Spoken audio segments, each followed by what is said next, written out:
afternoon meeting of the Portland City Council, and today's date is May 3rd. Carla, please call the roll. Fish. Here. Saltzman. Udaly. Here. Fritz. Here. Wheeler. Here. Please call the first item, carried over from this morning.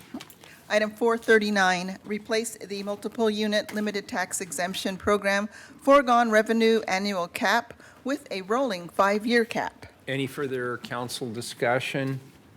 Please call the roll. Fish. Aye. Udaly. Aye. Fritz. Wheeler. Aye, the ordinance is adopted. Next item, please. 441, authorize intergovernmental agreement with Multnomah County, Oregon, for the use of U.S. Department of Justice, Office of Justice Programs, Bureau of Justice Assistance, National Sexual Assault Kit Initiative Program grant funds of $98,160 for agency personnel expenses. Good afternoon. Good afternoon. For the record, Mr. Mayor and Council, thank you for having us. Concerning this ordinance, I am Molly Dahl. I am the Sex Crimes Detective Supervisor for the Bureau, and with me is Susan Lehman, and she's the Program Coordinator for the Sex Crimes Unit Sexual Assault Kit Initiative. Because you have the ordinance in front of you, I thought I'd give you a quick rehash if you have not been present for the prior council sessions that you've approved our 2 previous grants. Back in 2015, we received a Department of Justice grant for creating a sexual assault kit initiative to address the untested backlog of rape kits in the city of Portland. We received a $1 million grant and conjoined with a grant that the district attorney's office also received. Their grant pays for the testing of the kits. Our grant pays for the investigative body, the work group, advocates, to see this process through. The second grant we received last year is a supplemental grant that has helped us create our database for a sexual assault kit initiative so that we'll never be in this position again. We will know where all our kits are. We will know, it will assist us in our grant reporting, and it's also an investigative tool for us. And it's very unique. The Feds, Department of Justice, and BJA also liked it so much that we are now sharing this database with other police agencies for free. So it's kind of a feather in the cap in the City of Portland's Police Bureau. Today, we're seeking the ordinance that will authorize the IGA between us and Multnomah County District Attorney's Office. One of their forensic consultants, as well as a devoted DA, is funded by the BGA SAKI grant. And because I know you probably want an update on the status of all of our kits, some numbers. So at the beginning, when we did an inventory, we identified 1,754 untested kits. Of that, the Bureau has submitted 1,677 to a private lab for testing. At this point, the lab has processed 906 of those submitted kits, and the remaining 77 untested kits are scheduled to be sent to the lab next week, thus ending our backlog. That's good news. Yes. Could you just, am I on? Oh, mute's on. There you go. Good. Okay, sorry. Could you just review again why there were untested kits? What were the factors that led to there being them in the first place? Okay, so there's a myriad of reasons, and Susan also is our numbers person, and she will assist in. We have kits dating back to 1987. The untested kits falls on the shoulders of the Portland Police Bureau because they've been in our property room, in our inventory. Decisions why kits are tested, cases don't proceed to the district attorney's office. The crime lab deems kits that aren't going to go to court need to be tested. Victims that don't want to proceed in their case, those kits have not been tested. There's kits there that their cases were adjudicated, where someone was convicted of the crime and the offender was known, so they didn't test the kits. Every kit costs approximately $500 to test, so the Oregon State Crime Lab, being overwhelmed over the decades for a time-consuming test, those are just some of the reasons why. We've tried to eliminate police discretion when it comes to the kits. So now we've been full submission since 2015. Every kit gets sent to the lab. So we have taken that discretion out of the quotient, and now we're addressing getting OSP to hopefully increase their funding to hasten the testing of kits. Because all of the kits that we have been tested by our outside lab, they are now waiting to be uploaded into CODIS, which is our national DNA database. Thank you. You're welcome. Commissioner Daly, did you have a question? Oh, I just was trying to track the numbers. You said 1,754 was the backlog. 1,677 were sent for testing. 906 have been processed. So I guess I'm just confused by the The difference between 1754 and 1677 is there's only 77, 77 right, left. but Yeah. the difference between 1677 submitted and 906 processed. They're just- 906 is just the submitted kits. Those are the ones that the private lab has finished testing on and provided Oh, reports so to they're us just on. still in progress. They're Okay, still I got it. processing. Okay. Right, and it's actually been a quicker process at the private lab than we expected, so we're actually ahead of schedule for a 2-year grant with Danny, which is the district attorney's grant. The private lab is very efficient, so we're very happy with the results there. Can I follow up on Commissioner Fritz's question, just to make sure I understand something? What's the public interest in testing every kit, even if it's not physical evidence that is necessary in any trial? So take the example of you have a kit, the alleged perpetrator has pled guilty to the offense. What is the public interest in testing beyond that point? Yeah, go ahead. There have been 2 widely done studies on serial sexual predators, and what it basically says is the majority of people who commit rape are serial predators. So although we may know our suspect is John Doe, Salem may have a rape with an unknown suspect that may be our John Doe.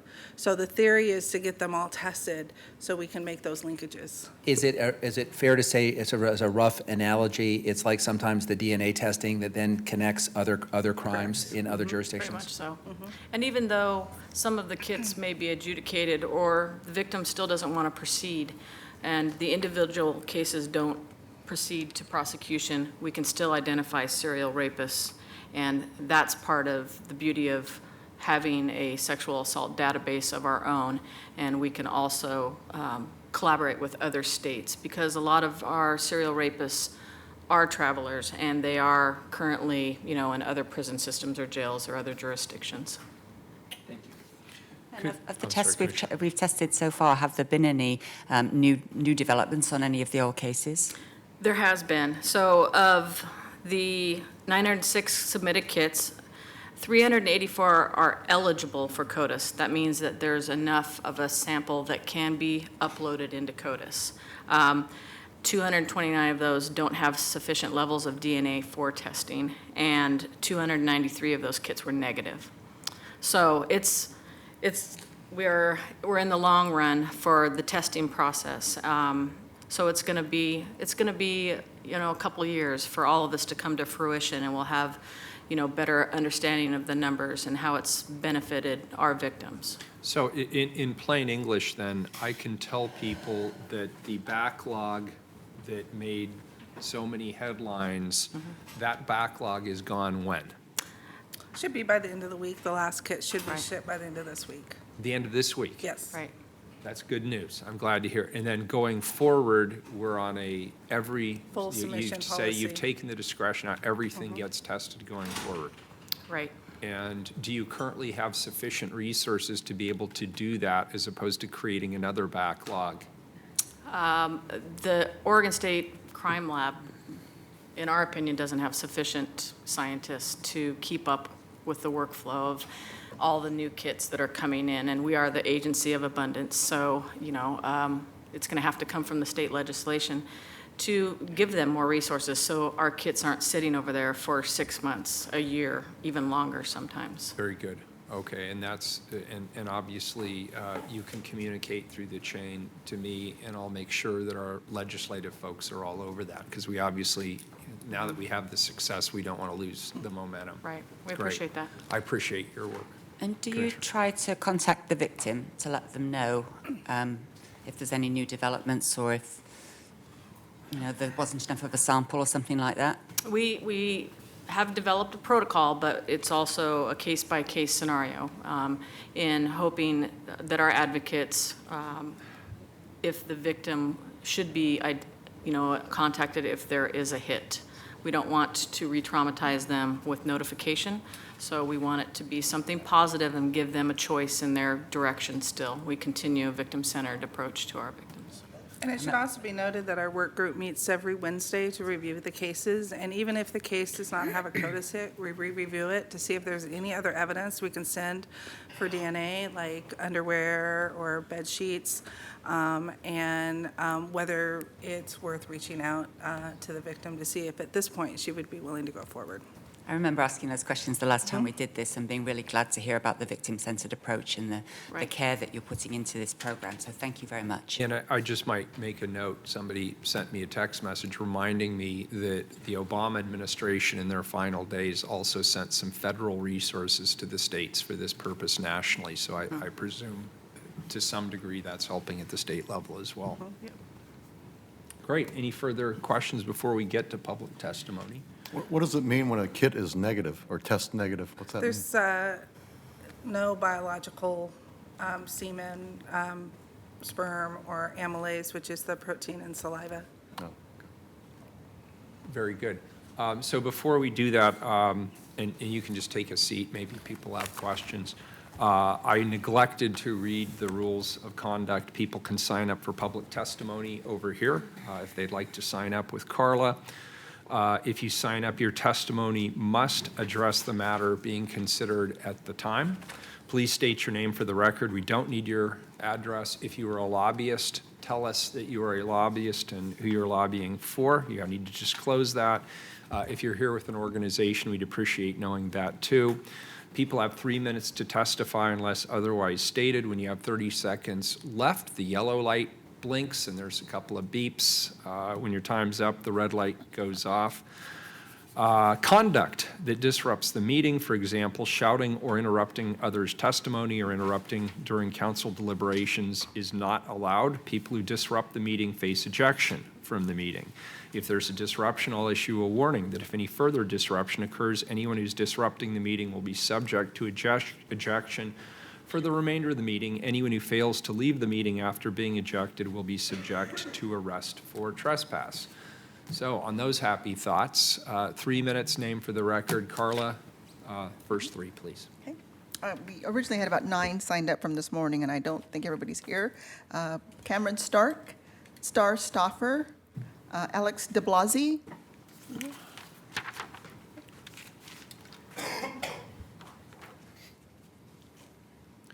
Cameron, do you want to start? Yes. Thank you. My name is Cameron Stark, and I'm actually a survivor of sexual violence. In December of 2011, there was a situation that happened, and I chose not to go forward with contacting authorities or police because I knew that there was a history in where it happened was Fort Worth, Texas, or Tarrant County, that kits and basically accountability was never served.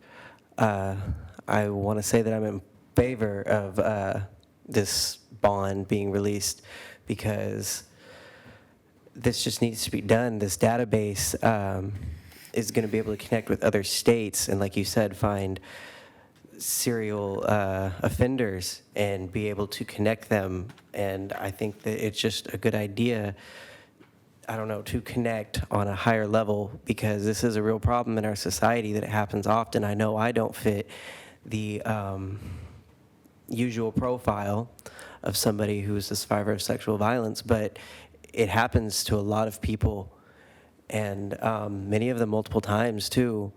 So it would be good just to, I don't know, have more accountability. That kind of stuff would deter from further acts of crime committed by these, habitual offenders. It would connect people who run from state to state, because I know that's currently a problem, is when people leave states, sometimes warrants don't follow up and, connections aren't made and they're missed. I think databases and information collecting is good. I think it provides accountability and transparency. Please vote yes on this. Thank you. I can't let that testimony go by without thanking you. It's courageous testimony, and it gives voice to a lot of people. Thank you. I appreciate that. Good afternoon, Star Stoffer. I also am a survivor of sexual assault. When I was 15, I was brutally sexually assaulted in my home and almost died from that attack. That attack was not reported to the police, so a rape kit was never done for me. That goes back to the fact that prior to that, I had been sexually accosted by an officer of the law. So this is of utmost importance to me, because we live in a rape culture here in America where sexual assault is almost glorified on a daily basis. And the objectification of marginalized community members, specifically women of color, youth, homeless. So I agree with Cameron that this database, it needs to be broadened. There needs to be more accountability. However, I have concerns about the storage of some of the samples for these rape kits. I'm concerned about how long these samples are viable until they're tested. I mean, how long can they remain in cold storage, or however they're storing them before they get there? And can some of the negative results that are occurring on these kits be because the sample is no longer effective because it's been stored for too long? And then what happens to those cases in regards to that? That's a concern. Especially considering how far backlogged we were. I'm concerned about how many of the 900 kits that have been tested so far had failure rates due to being stored for too long. My other concern is, I believe on the agenda it said that they were looking for a grant of $90-something thousand for personnel reasons, and I'm curious if those specific needs are going to be released to the public. So that we know exactly how that money is being allocated. Because this is such a pervasive issue in our society, and we can't afford on this issue to have even one single penny wasted that could get justice for a victim of sexual assault. As I've said, as Cameron said, this is extremely personal to us.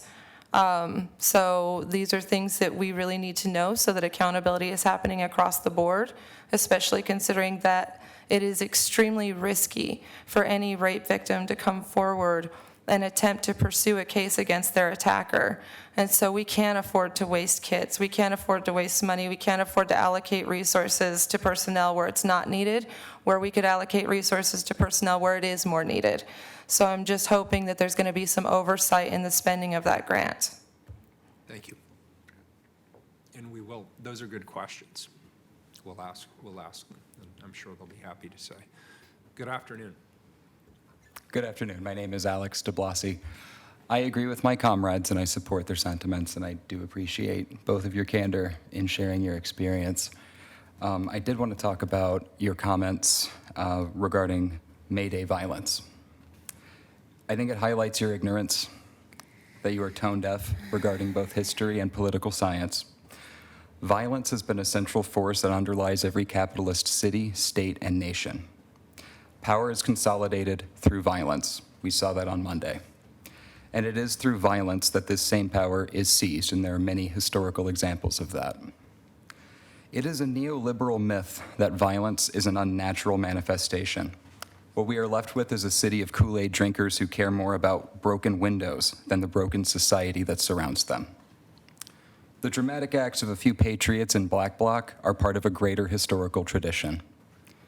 The United Nations Security Council, acting under Chapter 7 of the UN Charter, defined the term terrorism as consisting of, quote, criminal acts, including against civilians, committed with the intent to cause death or serious bodily harm or taking of hostages with the purpose to provoke a state of terror in the general public or in a group of persons or particular persons, intimidate a population or compel a government or an international organization to do or abstain from doing any act.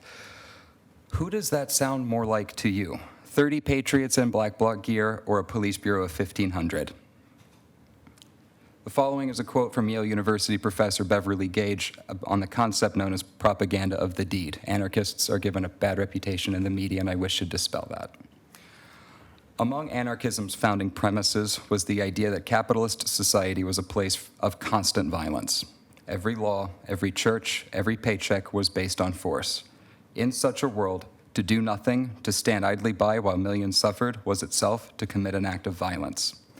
I encourage you to read the works of Emma Goldman and Murray Bookchin.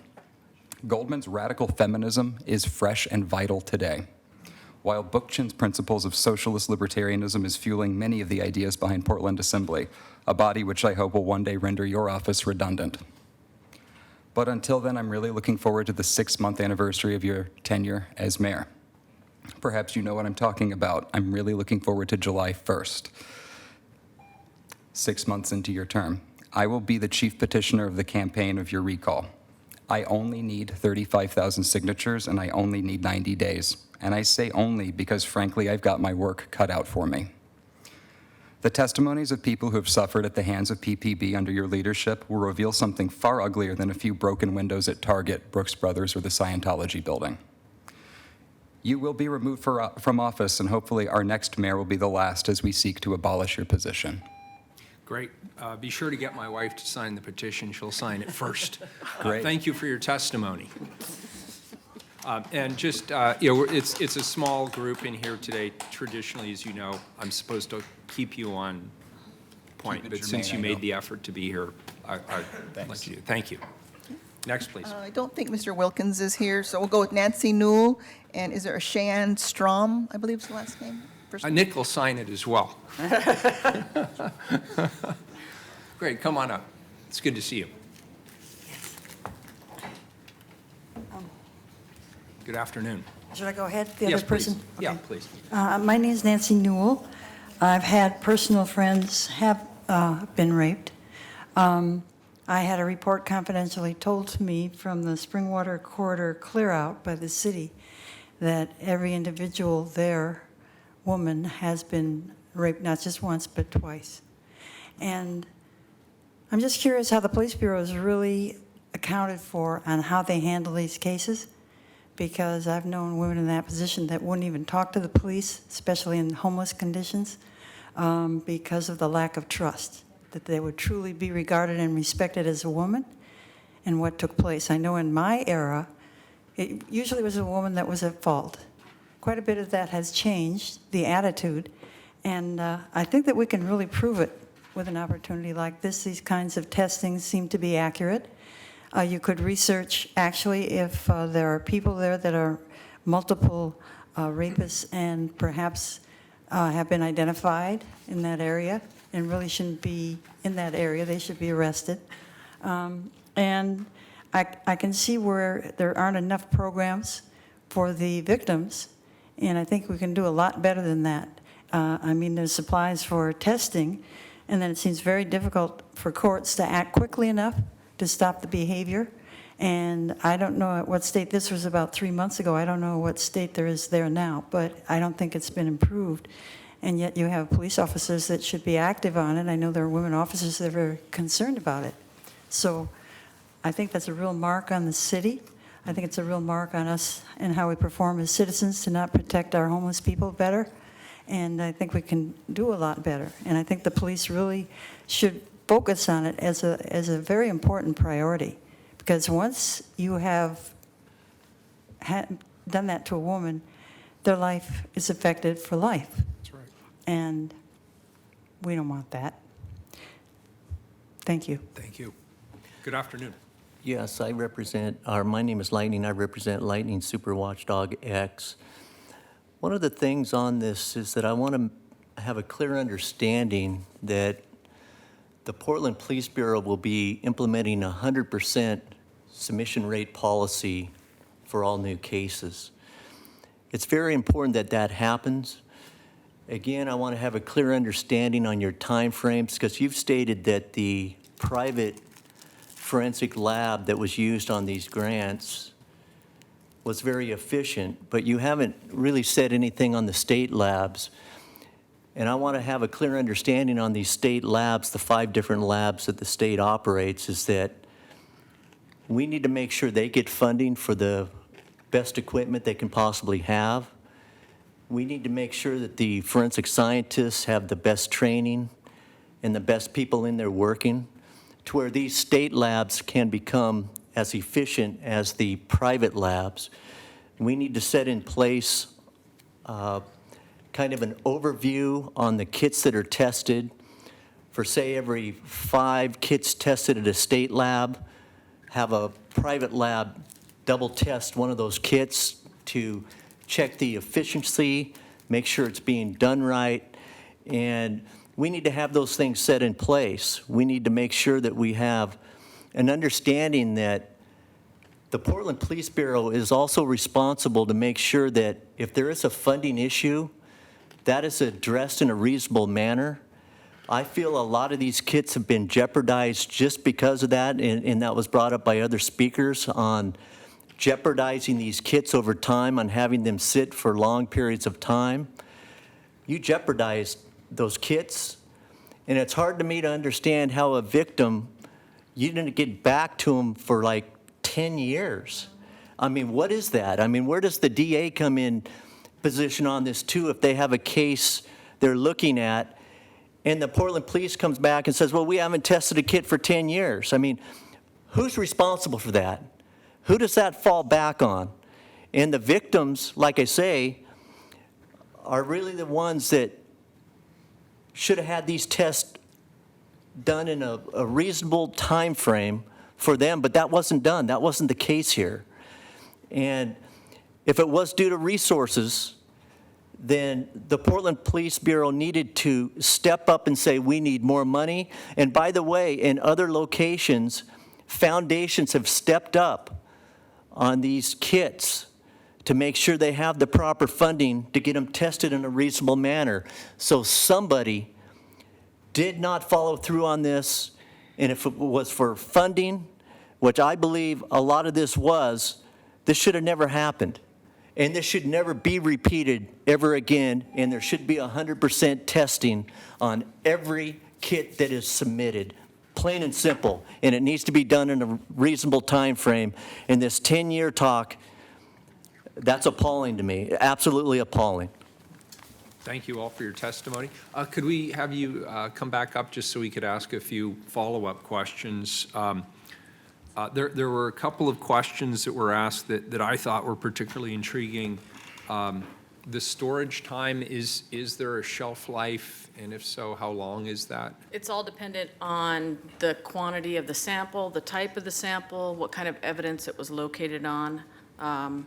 And given that all of those kits have been tested, and we sometimes get evidence from tests that are 10, 15 years old, it's a science question that it would have to be determined by one of the forensic scientists. But we're still getting viable evidence from that long ago. And one last question, I'll turn it over to Commissioner Fritz. There was a question here about the personnel allocation in this request. What kind of personnel would be funded by this request? Or is it simply the contract for this the ordinance, lab? This specific ordinance is the funding of a forensic consultant that the district attorney's office has. She's actually a retired scientist from OSP. Oh, okay. So she is present at our weekly staff meetings that we go through cases, and she parlays it into layman's English for us. The previous grant funded a district attorney that is solely Saki cases, as well as advocates and investigator positions. And So I'm sorry, I don't know the terminology, a Saki case? Sexual Assault Kit Initiative, that's the name of our grants. Okay, thank you, I appreciate that clarification. Commissioner Fritz? I was just checking on my phone, and it says that DNA if it's left out in the sun and the rain, then it can decompose quite quickly, but if it's kept dark and cold, it doesn't. And as an example, they gave the body of Richard III, who lived in the 1500s, and they were able to identify that he was the person in the Exactly. car park. In storage, as well as OSP and the Police Bureau's evidence unit, they're packaged correctly, and they're not going to deteriorate or be compromised. Yeah, it said that it's coming up to 60 million years, but then they found some that might be the world record at 419 million years old. Exactly so. And because we retain kits 60 years now, and we have been at full submission since 2015, going forward, the problems prior to this will not happen again.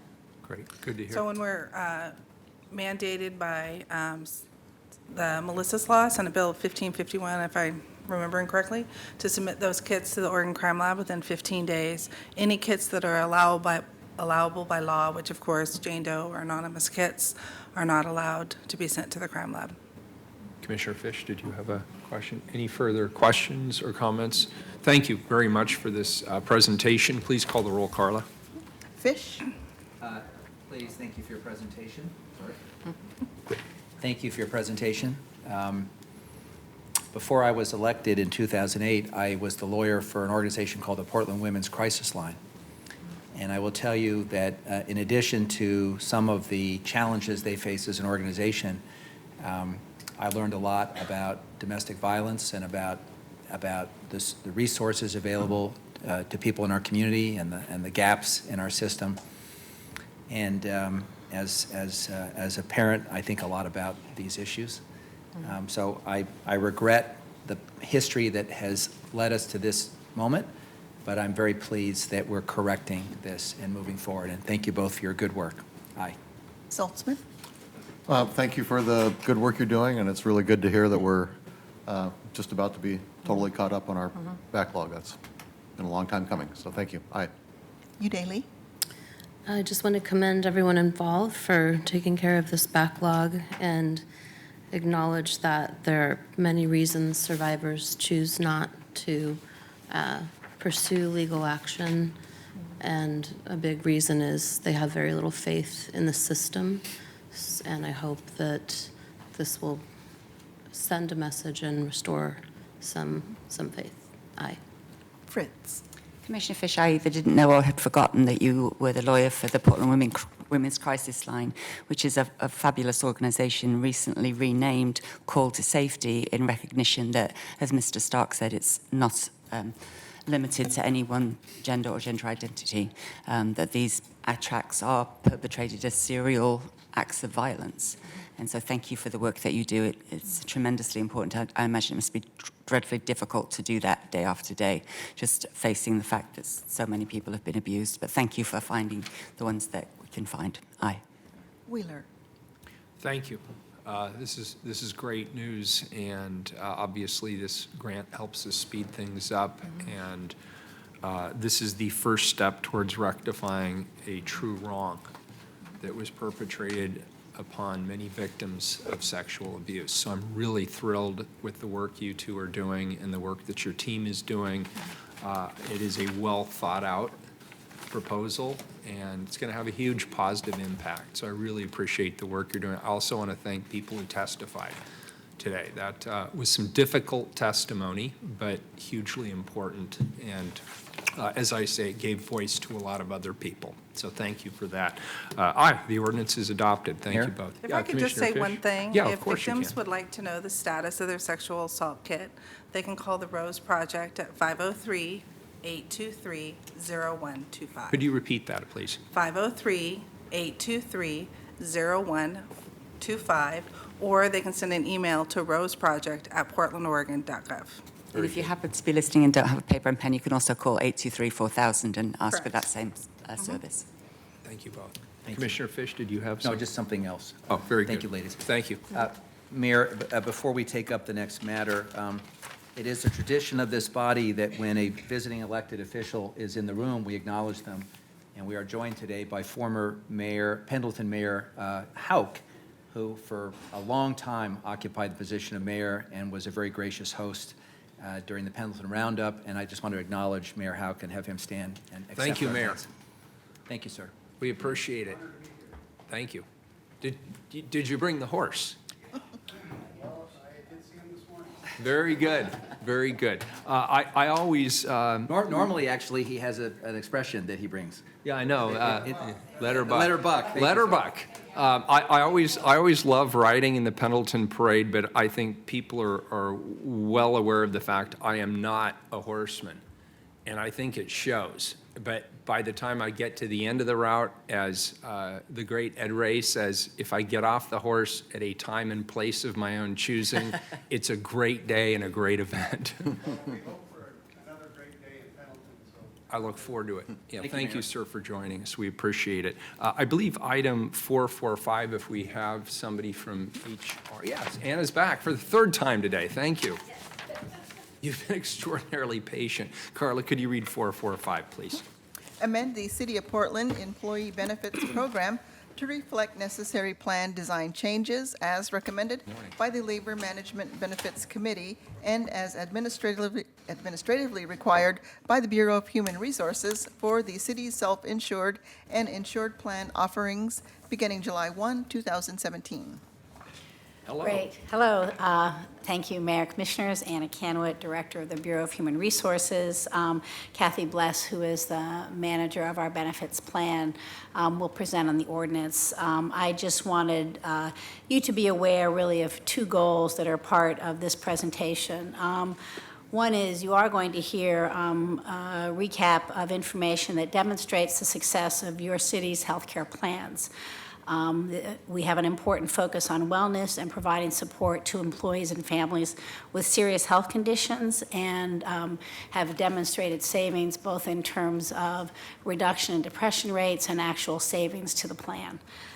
Secondarily, we are asking you to approve the new plan that contains some changes in the design in our healthcare plans, changes that have been recommended by our Labor Management Benefits Committee.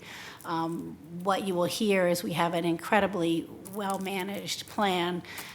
We have been recognized by many groups who come to solicit us and have said that the way we're handling our health care is really among the best. So with that, I want to present it to Kathy because as the manager, she really is responsible for much of this. Good afternoon, Mayor Wheeler Good and afternoon. Commissioners. I am Kathy Bless, Health and Benefit Manager. When I became the benefit manager in July of 2009, we were in the midst of a global and national recession. We're impacted by healthcare increases between 8 and 11%, and we were hopeful of change regarding the conversation around affordable, sustainable healthcare coverage. In March of 2010, the Affordable Care Act became law, and for the past 7 years, I have led my team through the implementation of the ACA, expanding plan design to include dependents to age 26, ensuring we offered the mandated essential benefits, planning for and adjusting to the inclusion of prescription medications in the calculations of out-of-pocket maximums, payments to state and federal taxing programs to ensure coverage remained affordable, and finally, to the establishment of the IRS reporting necessary to track compliance of the individual coverage mandate through the creation and distribution of the IRS Form 1095. This is a complex, changing environment that requires significant management and teamwork to establish the policies and protections, balancing our responsibilities as fiduciary, administrator, and educator. As the benefit manager, I am responsible to ensure the day-to-day administrative requirements are taken care of, and I have the most wonderful team of highly dedicated and highly capable people working together to meet those challenges. I truly believe I have the best team in the entire city. It sounds like from that build-up, you've got about 50 people working for you. I don't. How many people are in your team? 9 mighty people. The team ensures everyone is eligible. Each employee's premium and other benefit deductions are correctly processed through their paychecks and work to educate and help employees. The benefits office enrolls close to 500 new employees each year and assists another 400 a year that terminate or retire. This does not count the many other status changes in employment or when employees have changes during the year, like having a new baby. My team works tremendously hard.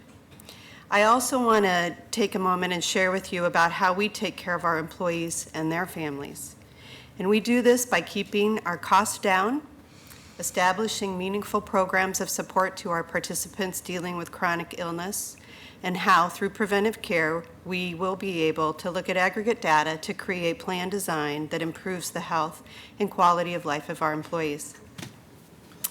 The City of Portland, along with many other public entities, have long-term employees. Our police, fire, utility, and maintenance workers are not employees who stay for 5 years and then move on to other positions. So many of our employees are career employees and stay on our benefit plan well after they retire until they become Medicare eligible. This is something that we take into account as we look to implement our strategies. So let's first talk about cost. During the 8 years I've been benefit manager of this program, the average increase for the city's self-insured plan has been right around 4.2%. For the past 5 years, I've done a little better. It's 3.3%. And for the past 3 years, the average increase for the city's self-insured plan has been a remarkable 0.6. Each year that we can realize cost savings are years that we save the city money. For example, last year we saved the general fund about $2 million and the entire city about $3.9 million. These dollars were then available for other city initiatives. For the 2017-18 fiscal year, the savings are estimated to be $1.2 million for the general fund and $1.5 million citywide. In fact, the savings from proposed budget to actuals are over $10 million in the last 4 years. While the $10 million is just adding up what was budgeted versus actual, the savings are far more important because while I may save the city $1.5 million within the next budget cycle, this next fiscal year, I won't need to make it up in the following year or the year after that. And those savings have compounded. I am proud to be here today and share good news related to savings. The one additional step in creating these savings for the 2017-18 fiscal year and beyond is to move the Portland Police Association back into a self-insured arrangement within the city. The PPA leadership has shown true collaboration on plan design, funding, and how to work through questions and issues in the future. For employees, this also means savings. And while employees pay very low premium share for their health care, every dollar we can save on overall cost has kept these premiums very stable. As an example, the family premium for the City Core Medical Dental Vision premium in 2010 was $37.78 per pay period. For the upcoming plan year, that bundle is $47.07. This represents less than a $10 increase per paycheck in 7 years for employees. Incrementally, that would be an average of less than $1.50 per pay period per year over year.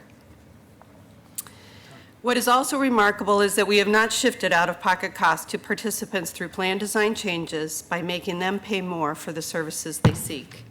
While all of this is really good news, we do have some risks. The insured plan continues to put pressure on the insured Kaiser plan continues to put pressure on the self-insured plan because of its plan design.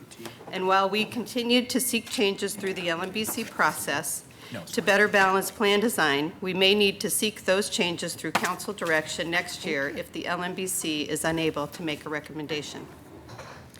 My second area of discussion is about the meaningful programs we support for our participants dealing with chronic illness.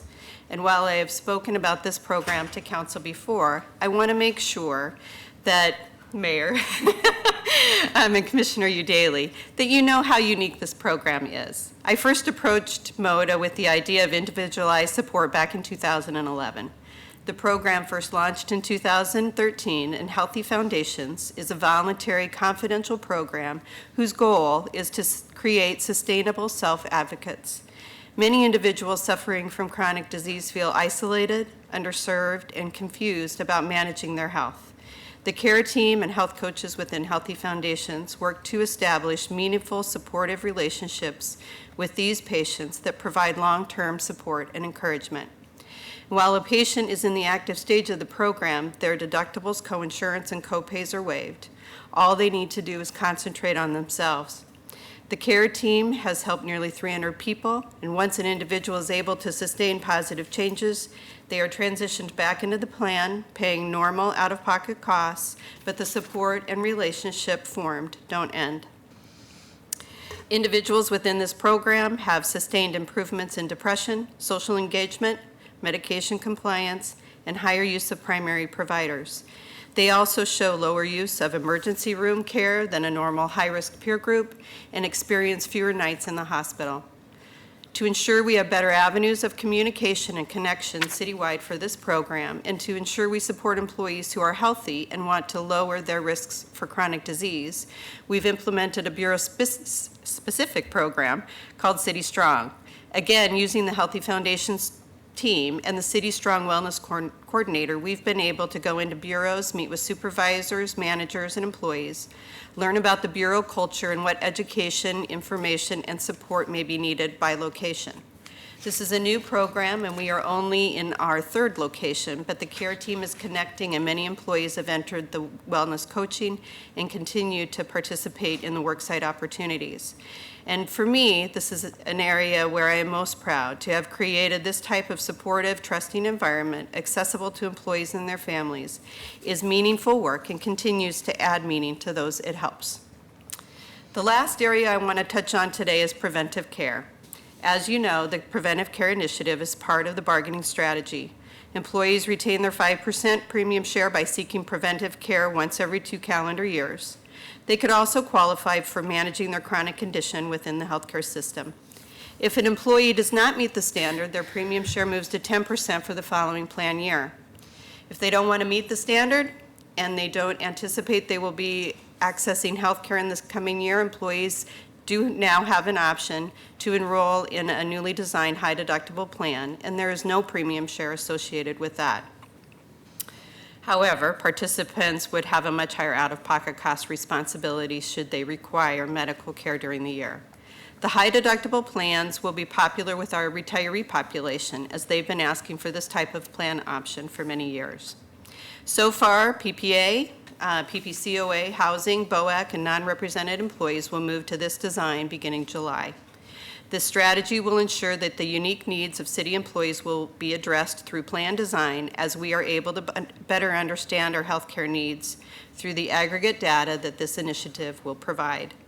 No individual data will ever be shared with the city, and as with all other programs offered before, the Benefits Office has proven to be trustworthy and protective.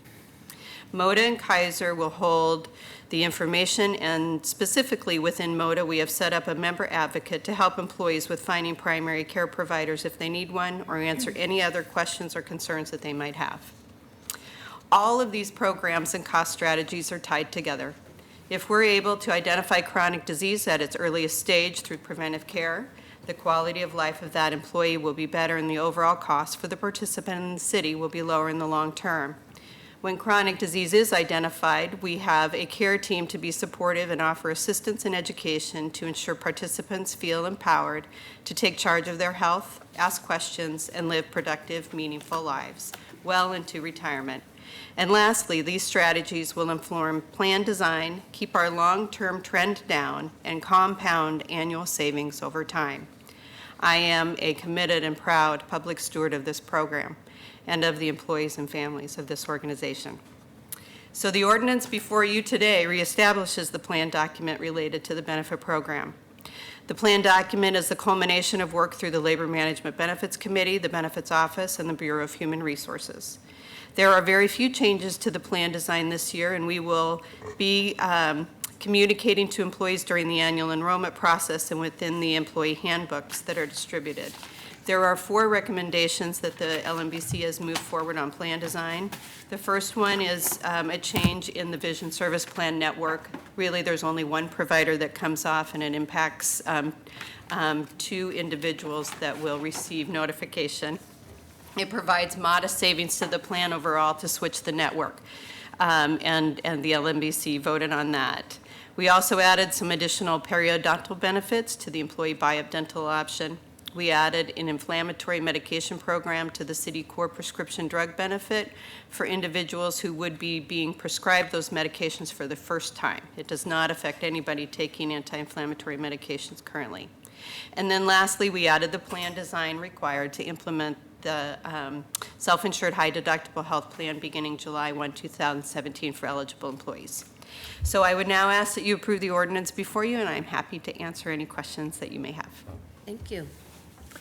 I have one question. A series of questions relating to one issue. How many people currently opt out of our health care? We have about 250. Okay, so I'm one of them. I'm covered under my wife's plan at Portland State University. And Anna, we've had this conversation before about those of us who opt out and get, what do you call it, a medical savings account, or I'm not sure what the tech. FSA. Pardon me? FSA, Yeah, medical expense reimbursement accounts. Right. Yeah, Those of us who are eligible for that account get some money set aside. And I continue to find that account hard to navigate. And it's possible your response is going to be, that's me, and I accept about half the blame. But are we looking for ways to make it more user-friendly? Yes. So I would say it is probably a two-way street, but there are definitely ways to make it easier. We actually have gone out to RFP for the administration of the flexible spending account. Good. And what we've been able to find is some very user-friendly abilities with other vendors. So while we won't have it ready for this July, it will be ready for July of 2018. And I'll tell you, just to beat a dead horse, the area where we get some of our most stinging feedback from the public is when one of my bureaus sends a letter dinging someone, but it's written in a way that's a little harsh and hard to read. And so, you know, we've learned a lot about how to say things in a way that's more user-friendly and respectful.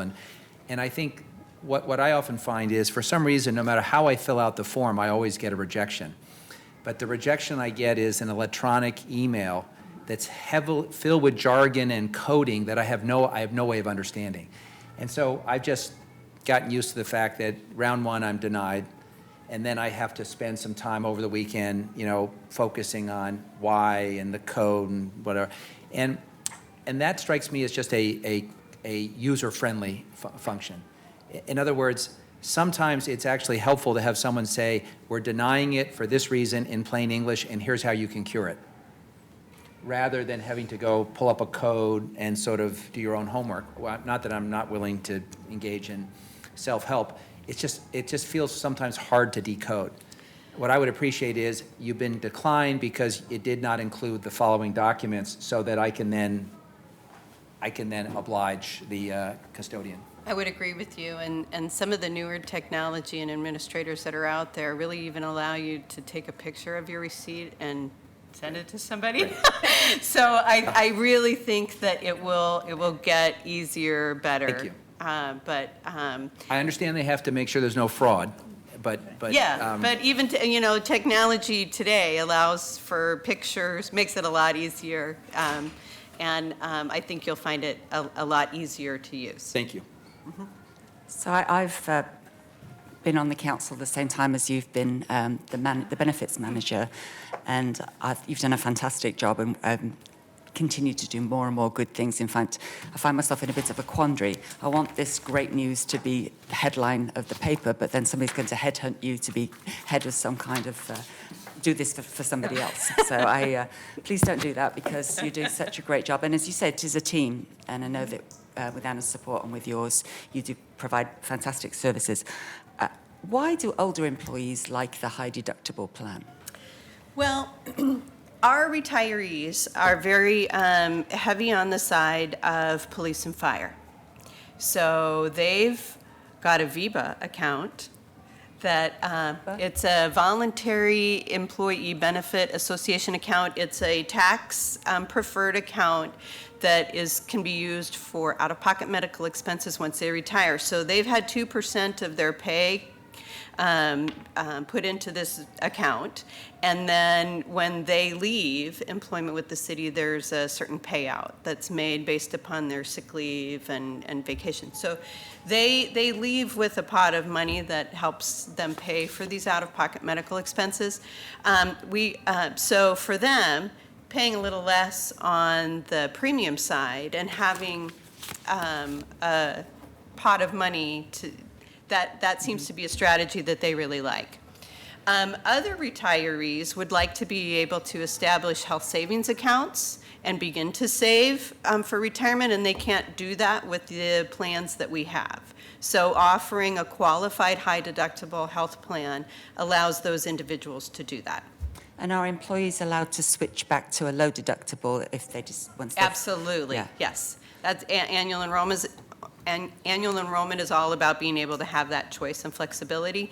And the other thing that I would say is that sometimes we have employees that come to work for the city who have only been on high deductible health plans before and have set health savings accounts and would like to continue with that strategy because that works for them. So it's a choice. No, that's Yeah. very helpful. And then my last question is about some of the things that are being talked about at the national level in terms of pre-existing conditions. When a new employee comes to work for the city, is there any concern about pre-existing conditions? Absolutely none. And there never has been, even before the ACA. Yeah. So, and if a parent has a child who is born with needing immediate help, they can get that. Absolutely. They're absolutely covered. Thank you. Mhm.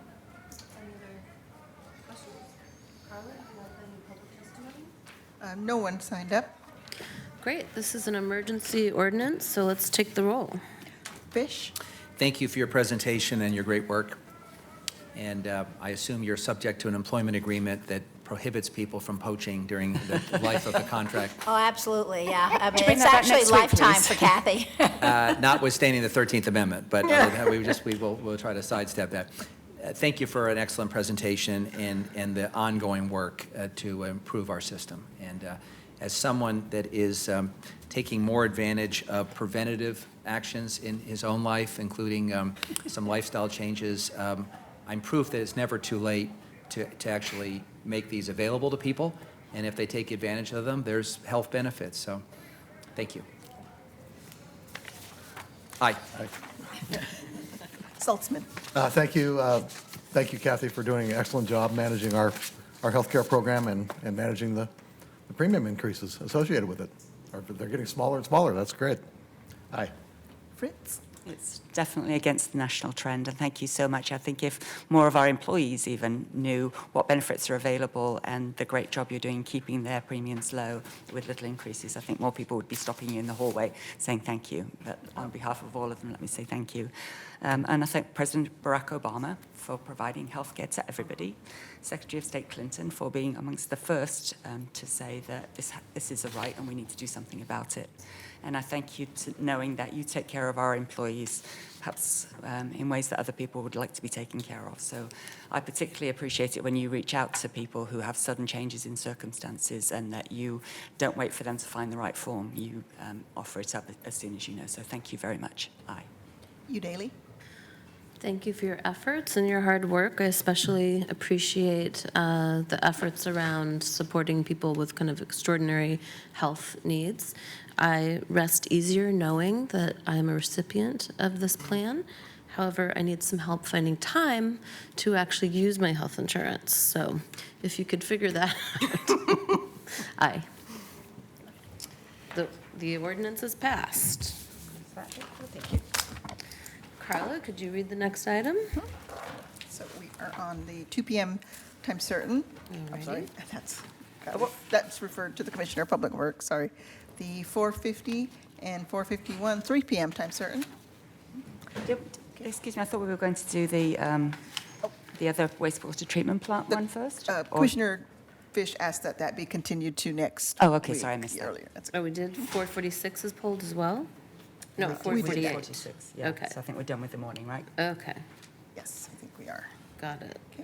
450, consider the proposal of Greg Winterroud on behalf of Run Our Dream LLC and the recommendation from the hearings officer for conditional approval to change the comprehensive plan map designation from neighborhood commercial and medium-density multi-dwelling to urban commercial and zoning map designations from neighborhood commercial 2 and residential 1,000 to storefront commercial for property at 2815 Southwest Barber Boulevard, LU 16-186417 CPZC.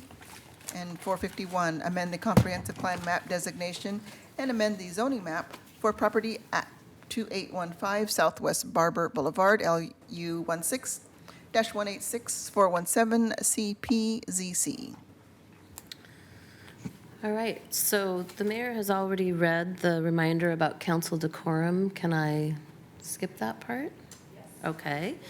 So first up, the city attorney will make some announcements about today's hearing. Nope. Sorry, thank you. Okay, it's on. Sorry. This is an evidentiary hearing. This means you may submit new evidence to council in support of your arguments.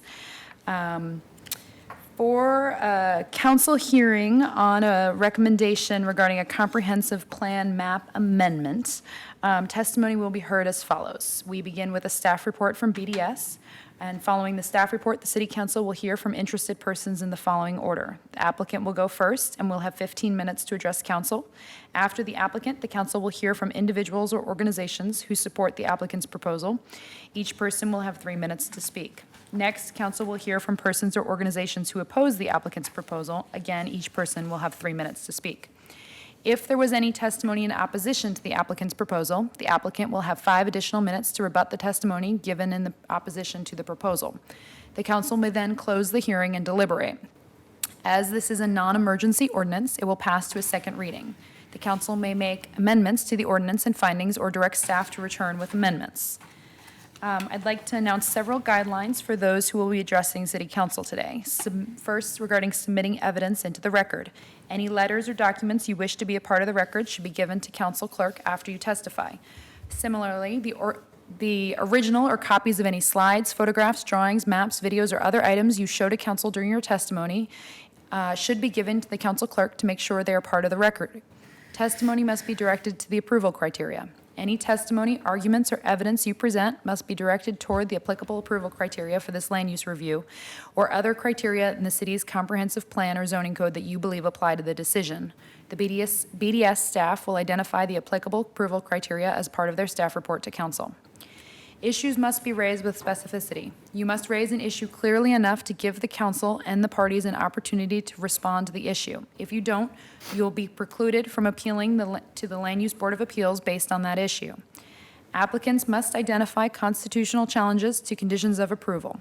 If the applicant fails to raise constitutional or other issues relating to the proposed conditions of approval with enough specificity to allow council to respond, the applicant will be precluded from bringing an action for damages in circuit court. Okay, that's it. All right. Do any members of the council wish to declare a conflict of interest? No council members have conflicts of interest to declare. Do any members of the council have ex parte contacts to declare or information gathered outside of this hearing to disclose? No council members have ex parte contacts to declare. Although I will have to say I go past there twice a day on the bus. I think we can accept that. Have any members of the council made any visits to the site besides Commissioner Fritz, driving by twice a day, involved in this matter? No? All right. And do the council members have any other matters that need to be discussed before we begin the hearing?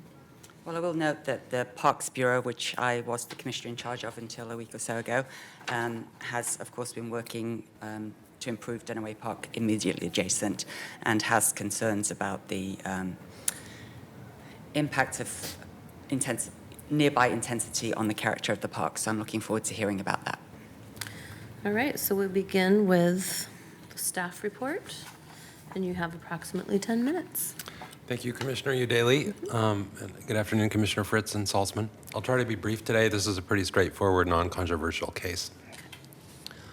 I'm going to go quickly. We can have questions, but I'll race through this.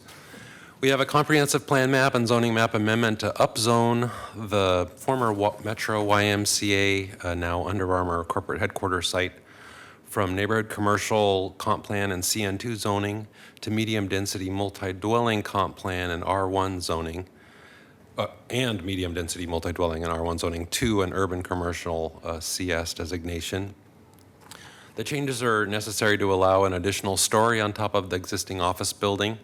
It increases the floor area ratio or density allowed and the maximum height limit through the zone change. The design overlay zone will remain in place. And I'm happy to talk about it, but we're not technically looking at any site-specific changes. They already got their design review approvals. So the site is, this is the current zoning site. It's just directly south of the large Dunaway Park and directly east of the Terwilliger Parkway corridor, also mostly owned by the city. CN2, a little tiny chunk of R1D at the southeast corner, and we have our standard approval criteria in Chapter 810, Section 50 for comp plan amendments, and Chapter 855, Section 50 for zoning map amendments. I do have the whole file with me here today. Proposed zoning just redoes the whole site under CS, storefront commercial zone. This is approximately comparable to the zone that'll be in place next year when the 2018 comp plan goes into effect. They actually get a little bit more FAR in height under the coming zone next year than they're getting under this one. So just a few aerial shots. The site is outlined in red on this slide. You can see the large open spaces and track of Dunaway Park to the north, and of course the Terwilliger Parkway to the west. Just have a couple sites. These were taken back in January, I think. Looking south towards the building, you can see the Terwilliger Parkway looking through Dunaway Park here. Closer up the building, all under construction right now. Another view from the southeast corner at the intersection of Hooker Street and Barber. Again, under construction. There's some site plans that don't show much because it's just basically what's there today. I'm going to just race through these, a utility plan. A couple images of the recently approved design reviews. This one is the Phase 1 approval, which is underway. This zone change is necessary to move them onto Phase 2. This next slide, which as you can see, I'll go back one, just pops up another floor on the top over most of the building except for the swimming pool wing at the very south end. It's interesting that they kept the swimming pool. Yeah, they keep in the swimming pool. Athletic company, they got the track and athletic stuff. Just briefly on the analysis comp plan amendment, the proposal was found to be supportive of most comprehensive plan goals and policies. We have a no net loss housing criterion that had to be met because there's 2 dwelling units potential in the R1 zone. There's sort of a clunky condition. We don't like to do conditions of approval, but there's a condition of approval on this zone change that they do a covenant to mitigate for those 2 lost units of housing potential. They've basically got to go out and find a developer who's built a couple units in a commercial zone or an employment zone and get a covenant that says those units will stay residential for 25 years. Lots of units being built out there, but they do have to go find that. I'll just digress real briefly. There's some clunky language in our code, and we spent a lot of time at the hearings officer hearing talking about what's referred to in our code as the housing pool, which was this tool that would help small, nonprofit, sort of low income, small scale mom and pop type operations mitigate for housing potential in a zone change if they went through these extra hoops. There was never a process set up to actually do that, but the code actually requires that it be sort of a mom and pop operation. It's not allowed, even if we had a process to give people units from the pool and make this condition go away, that provision was only intended for these sort of nonprofit, like basically affordable housing providers, et cetera. The other criteria for the comp plan were met or did not apply. It's not an industrial sanctuary or legislative project. So we have conditions of approval mitigating for those 2 housing units, and then the comp plan is met. For the zone map amendment, there were some transportation issues. Everything else was straightforward. We have a transportation-related condition of approval. Barber, as you know, is pretty backed up and tricky at rush hour. It's hard to get either, especially heading towards downtown. It's a parking lot almost way to the Ross Island Bridge.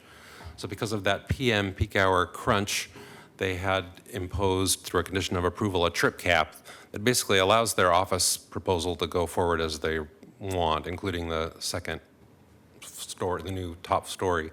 But if the site was to be sold and redeveloped as, say, a retail complex or something, which the zone would otherwise allow, that would be limited under this trip cap. You know, it allows basically the whole building to be office, but if they want to redevelop it with retail, basically, or housing, they'd have to come in for another look by transportation. This is all repeating. So with the transportation-related conditions, the zoning map amendment criteria are met. We did have neighborhood association support. The applicant actually revised their original proposal from CX down to CS in response to the neighborhood. They wanted a little lower height limit and a little less density, so that Under Armour responded and revised their proposal, and therefore they've gotten support from the neighborhood association. And the neighbors are also generally supportive of prior design reviews. A controversial issue had to do, you mentioned the park, was putting parking in the park, and the Parks Bureau backed away from the parking lot, and that seemed to make Terwilliger Plaza people and the neighborhood happy. And that's about all I can remember about the park in details. I'm not going to read through this whole thing. It's a lot of lingo, but it's the HO recommendation to City Council is approval of both the comp plan and zoning map amendments as requested, with the condition A regarding mitigating for those 2 housing units, and then a long condition B, which basically holds them to this trip cap table if the site is redeveloped with something besides office in the future. And I'll leave it there. Some questions? Questions? I was very amused to hear you call it a non-controversial application. It's in stark contrast to the other things that have happened on that site, so good. And when you say the neighborhood association, was that the South Portland Neighborhood Association? Correct.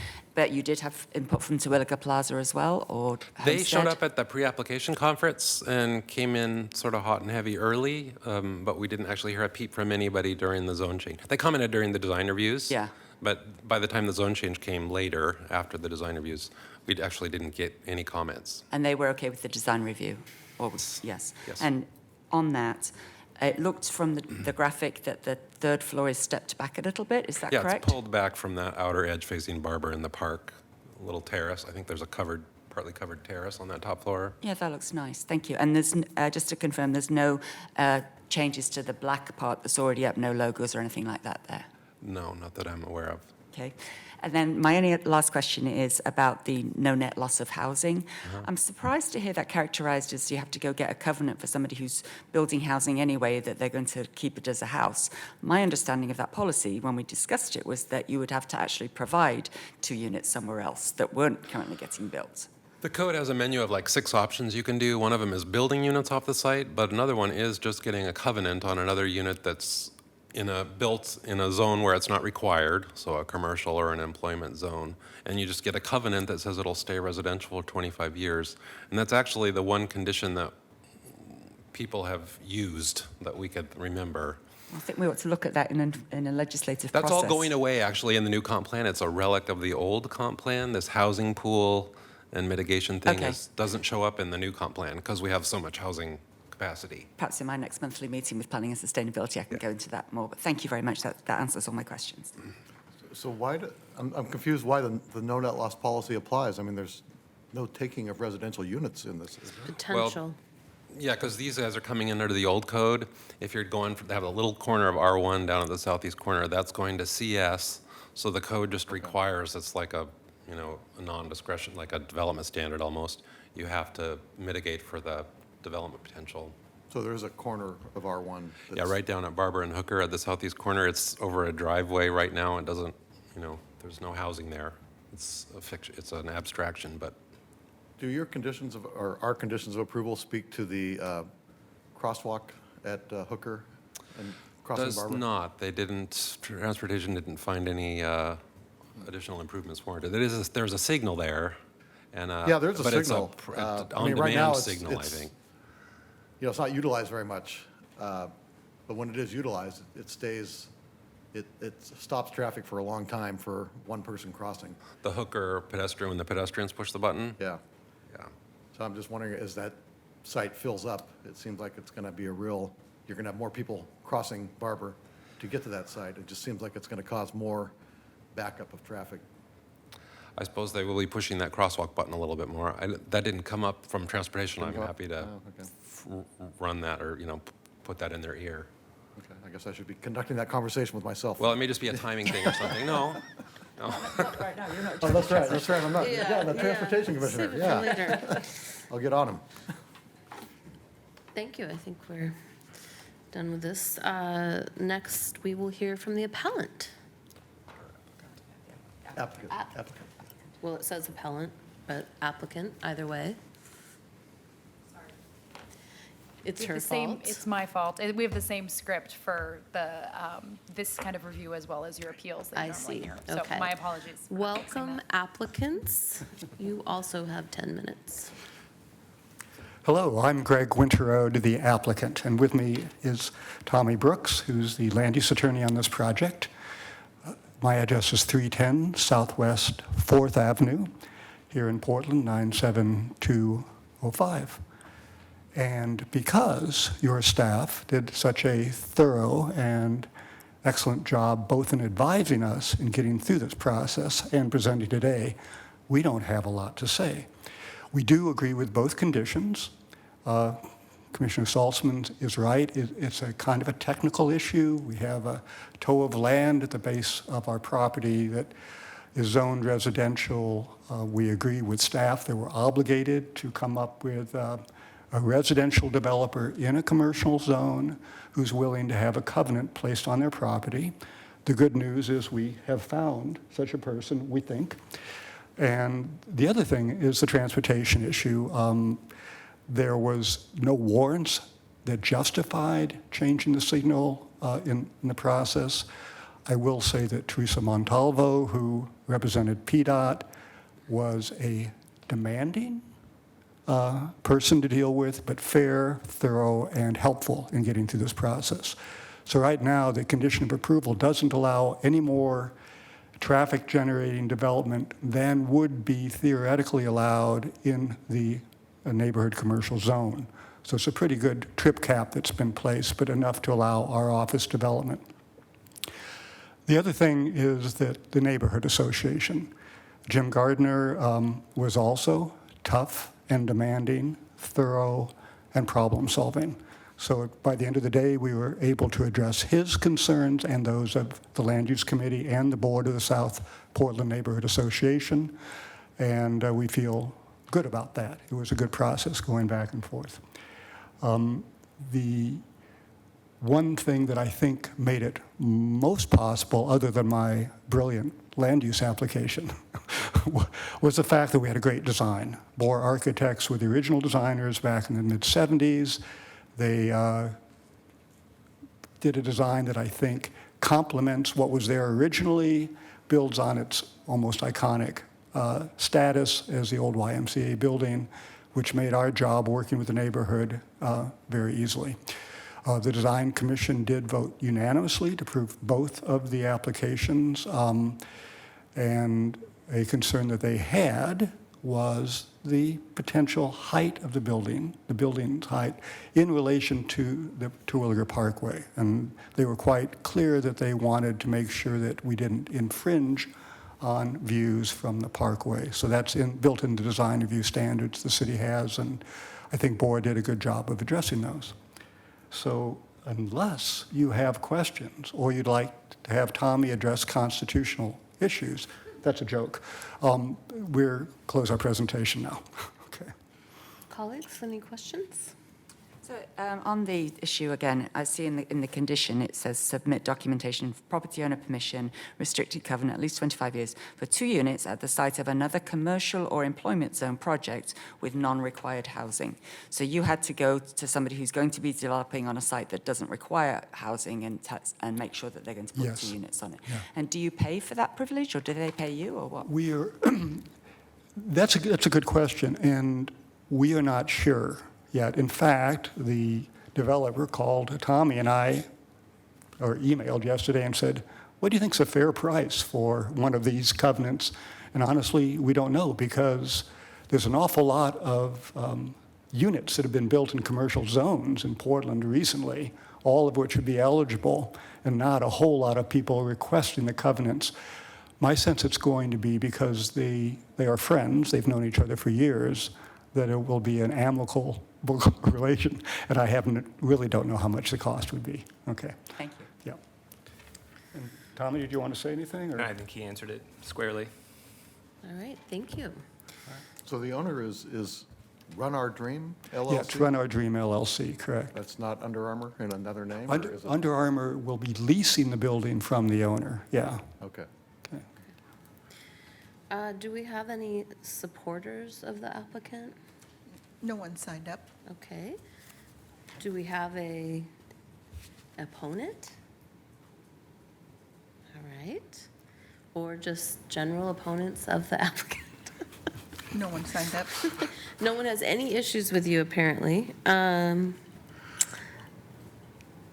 right, so that means there's no rebuttal. Is there any further council discussion?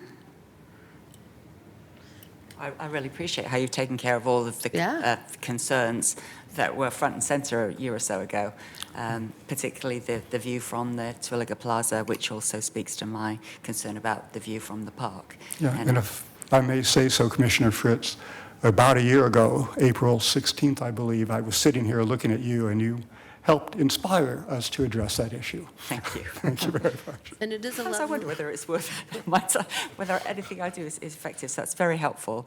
And also I'm going to say right now that the height you're asking for is what was said when we had the conversation during the comprehensive plan process. My concern in opposing the comprehensive plan designation was that it could be much higher than is now going to be built. So I'm really appreciative that you've stayed true to your words and are doing what you said. We listen. Well done. Thank you. Yes. Thank Okay. Thank you. So, good. Are we dismissed? Yes. Dismissed. Okay. Okay, so now you can, because it's an evidentiary hearing, close the hearing, close the record, and make a tentative decision, and then direct staff to come back for a final decision, since it is a non-emergency ordinance. Okay, so I'm closing the hearing, and we're making a tentative decision, so does Carla take roll or I make vote, a or- motion. I'll move okay. it. So I'm going to move to approve the hearings officer's approval with conditions as specified. Second. Great. So that's a tentative decision, and do we have a date when you're coming back for a final decision? In 2 weeks? 2 weeks, you said? Okay. So do we vote on the tentative decision or not? Yes, you vote on the tentative All decision. right. Oh, no. Sorry. We need to give it a time certain for the decision. You don't need a time certain, I don't. Okay, if you want to do 2 weeks, then it'll be May 17th, and, okay? The morning, 9:30 a.m. session. Regular agenda. Great. You want roll call? Take the roll, please. Saltzman, Very pleased to approve this zone change, and it looks like a well-thought-out plan, and I'm very happy to see it. Aye. Fritz, Well, it's nothing short of astonishing that there's complete agreement on this site. Would not have guessed that over the course of what the previous discussions have been. So thank you very much for listening and for considering the community in which this building is placed. And thanks to the excellent staff work. It does take guidance, especially when it has to go through many different processes, and certainly a comprehensive plan change is significant. So thank you for all your work. Aye. Udaley. I am always pleased when I hear about smooth sailing through design review and permitting processes. It's a lovely design, and I'm happy to vote aye. So what's the official word? Do we have to vote on this? I think we vote on the second one, or we don't do that till next time? It's a non-emergency, so we don't do that till the Don't next do that time. anyway, Correct, right. Lauren, okay. So that moves to second reading. Oh, all right. We're done. Done. All right. Yes, Robert. Thanks, everybody. Thank you. Do I gavel it out? You don't. Sure. Just drop the mic.